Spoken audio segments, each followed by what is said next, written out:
Your life is every surgeon rank. Level 1, medical student. Today is the first day of your third year of medical school, and the significance of this moment is finally hitting you. You're finally allowed into the hospital. You see, typically there would be some ceremonial recognition for this, a meaningful moment, a sense of arrival. But unfortunately for you, this is surgery, and your very first rotation begins at 4:30 in the morning. You get to the floor before the residents do. You have no idea why. Nobody told you to do that. You just did it because you read somewhere that you're supposed to show initiative. And showing initiative apparently means standing in a hallway under fluorescent lighting before the sun exists. Your attending hasn't learned your name yet. Your resident learned it once and has since forgotten it entirely. You are, at this stage, medically speaking, completely useless. You know the theory. You've read the textbooks, you've watched the videos. None of that matters in an actual operating room. You are here to observe, maybe hold a retractor, and stay out of the way.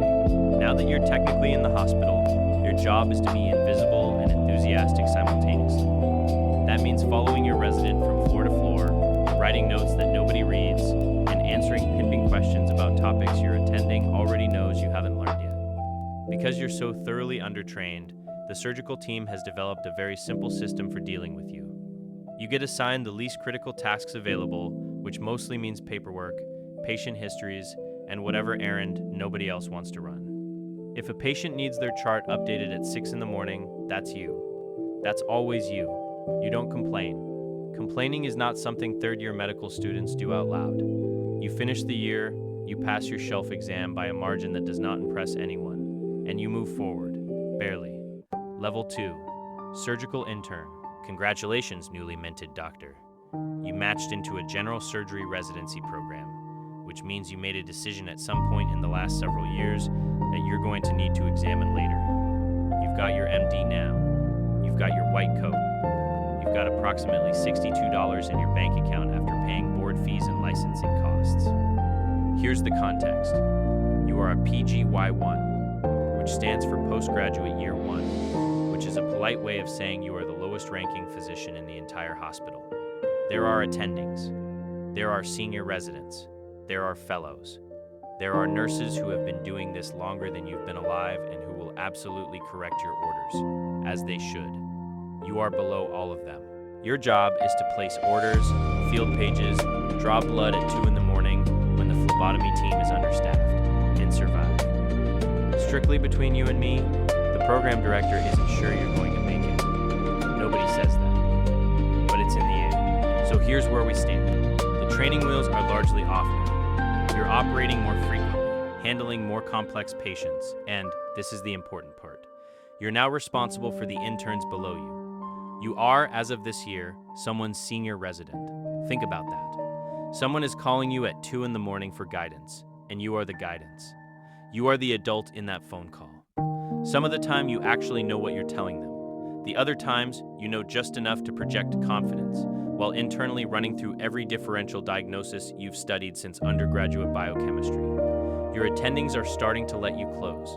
Occasionally, they let you do more than that. This is when surgery starts to feel real. Because of how completely the operating room reorients your sense of time, even your days off start to feel like recovery operations rather than actual days off. You wake up at 6 on a Saturday, and your first instinct is to check your pager. You don't have your pager. It's Saturday. You check your phone anyway. This is going to be your life for the foreseeable future. You are in the middle of a 5 to 7 year general surgery residency, which means you've got several years left to go, and you haven't even started thinking about fellowship yet. Your family has started calling you less because they've learned that when you do pick up, you sound like someone who is technically conscious but operating from a significant sleep deficit. You assure everyone you're fine. You are mostly fine. You continue showing up. Level 4, Chief Resident.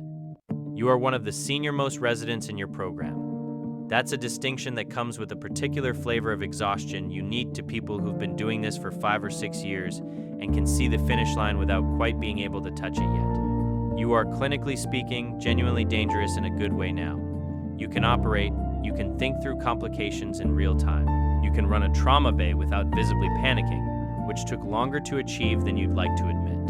As chief resident, you have significant organizational responsibility over the residency program. That means you make the call schedule. That means your co-residents have opinions about you that they occasionally share with each other. Some of those opinions are positive. Your job technically is to support the attendings, but in practice, it's really to keep the residents functional, the OR schedule from collapsing, and the program director from hearing about anything that doesn't need to reach the program director. You were involved in directing resident assignments, managing complicated patient care situations, and doing a reasonable amount of political navigation between the surgical faculty and the house staff below you. As chief resident, you get to scrub into the most complex cases your attendings trust you with, which at this point is a significant number of them. One case that's currently on your schedule is a Whipple procedure, a pancreatic choduoidectomy, alongside one of the senior attendings who has been doing them for 30 years and who will comment on your technique with the enthusiasm of someone who finds the teaching moment genuinely enjoyable. You'll get through it. You've gotten through everything so far. There is a version of you from 3 years ago who would not believe what you can do in an operating room now. That's actually worth something. The chief year is also when you start making decisions about your future in a very concrete way. Fellowship applications, letters of recommendation, the question of subspecialty. Are you going colorectal, thoracic, hepatobiliary, surgical oncology, vascular? You've got opinions now. You have developed over these years very specific opinions about which subspecialties attract which personality types, and you keep most of those opinions to yourself, which is growth. Your attendings write your letters. Some of them are glowing. One of them is thorough but measured, which you spend approximately 4 days analyzing before deciding not to think about it anymore. You submit your applications and you wait. Level 5, Surgical Fellow. Congratulations. You matched into a fellowship. You are now training in your subspecialty, which means you have willingly added 1 to 3 years onto a residency that already consumed most of your 20s. This was your choice. Nobody forced this on you. You made this decision with your full faculties intact, and here you are. Your fellowship program is at a different institution, which means you've moved to a new city, reestablished yourself in a new hospital hierarchy, and started over at the bottom of a slightly smaller ladder. Your co-fellows are exactly as exhausted and competitive as you are, which creates a specific atmosphere in the Fellows Lounge that's equal parts camaraderie and quiet rivalry. You're all in this together. You're also all trying to get the best cases. These two things coexist peacefully. Now that you're a fellow, your technical skills are expected to be at a level that would impress your intern self beyond comprehension. You are performing operations that were outside your scope of practice 18 months ago. Your attending walks in, gowns up, and mostly watches you work, stepping in with comments and occasionally taking over a portion of the dissection to show you something you hadn't noticed. This is called teaching. It is also called humbling. Both things are true. You file your case logs, attend the weekly conference, present your research project, and remind yourself on a regular basis that this is the last time you will be a trainee in any formal sense. After this, you're an attending. After this, you are the surgeon. That thought is equal parts thrilling and terrifying every single time you have it. Level 6, Junior Attending. You're done. Officially done training. You have a job at a hospital or a practice, and your name is on the OR board as the primary surgeon. Not as a resident, not as a fellow, as the surgeon. Your supervising physician is you. Some might find that sentence exciting. Others find it slightly paralyzing. Both responses are clinically normal. You are now credentialed, privileged, and fully responsible for every incision, every decision, and every outcome. Welcome to the attending life, which looks like freedom from the outside and feels like a different category of pressure from the inside. Nobody is grading you now. Nobody is formally evaluating your technique. The feedback system is called your outcomes, and it is extremely honest.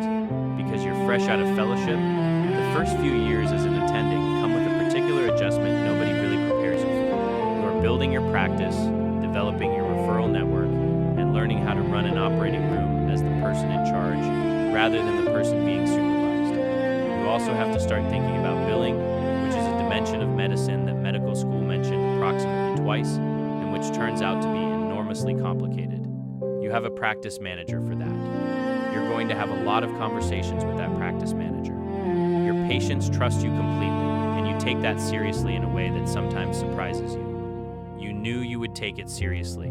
You didn't know it would feel like this.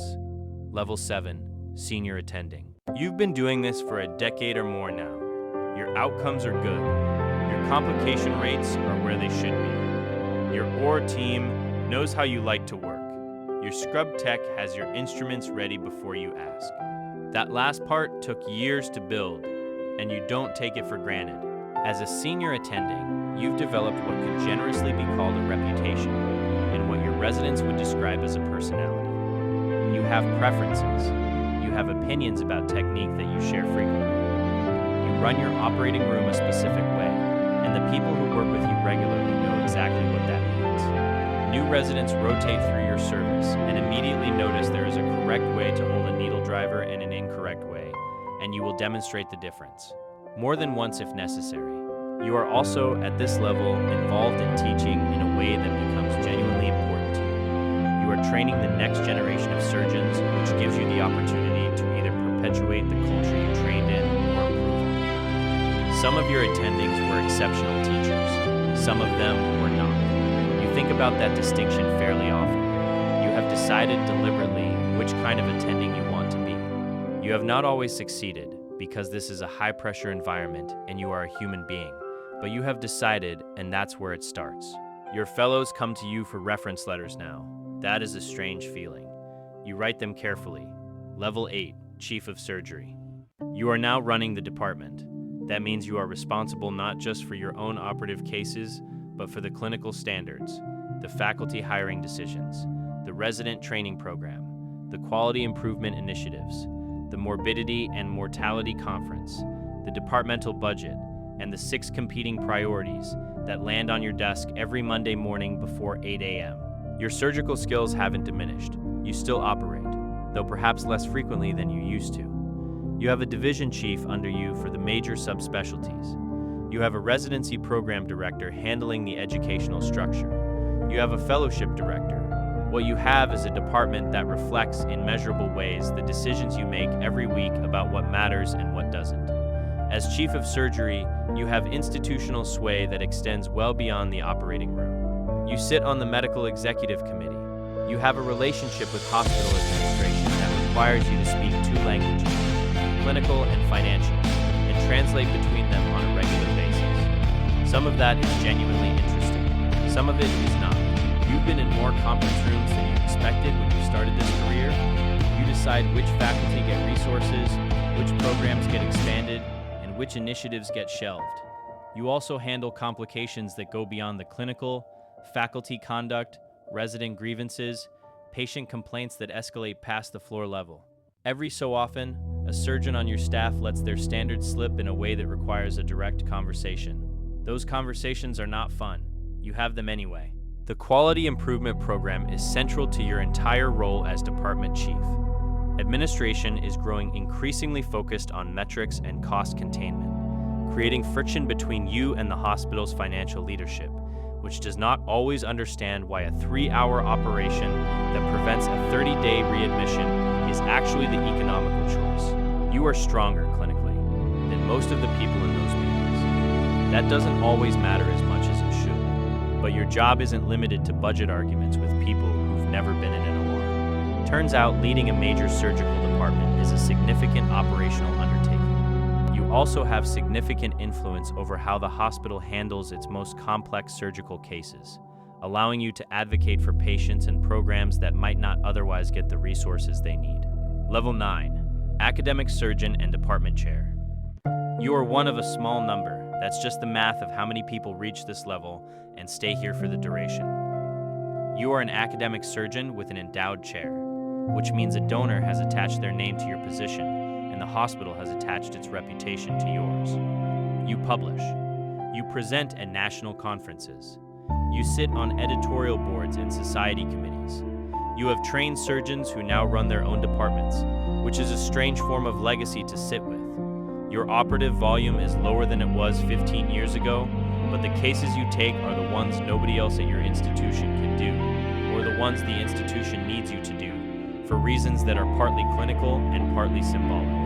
As department chair, you have as much political influence within the institution as anyone with a clinical title. You've seen administrations change. You've seen hospital systems merge and restructure around you. You have outlasted 3 CEOs. The residents you're currently training were born after you finished your own residency, which is a timeline you try not to dwell on. Your grand rounds talks are well attended. People ask you questions about cases that happen at other hospitals, from other cities, because your reputation has reached a geographic radius that still surprises you when you think about it directly. You mentor junior faculty with the kind of intentionality you wished you'd received earlier in your career. You write letters, you make calls, you open doors for people who deserve to walk through them, and occasionally you close doors for people who don't, which is also part of the job, and you've made your peace with that. The programs you've built, the techniques you've refined and published, the trainees who've gone on to build their own careers, these are all things the institution will reference in the remarks at your eventual retirement ceremony. Not yet, at least. For now, you've got a department meeting at 7 tomorrow, a complex hepatobiliary case at 9, a fellowship interview panel at 1, and a budget justification memo that needs to be submitted to administration by end of week. You get back to your desk, pull up the memo, and start typing. Another week, another set of problems only you can solve. Because that's the job. And it's always been the job. And if you're being completely honest with yourself, you wouldn't have it any other way.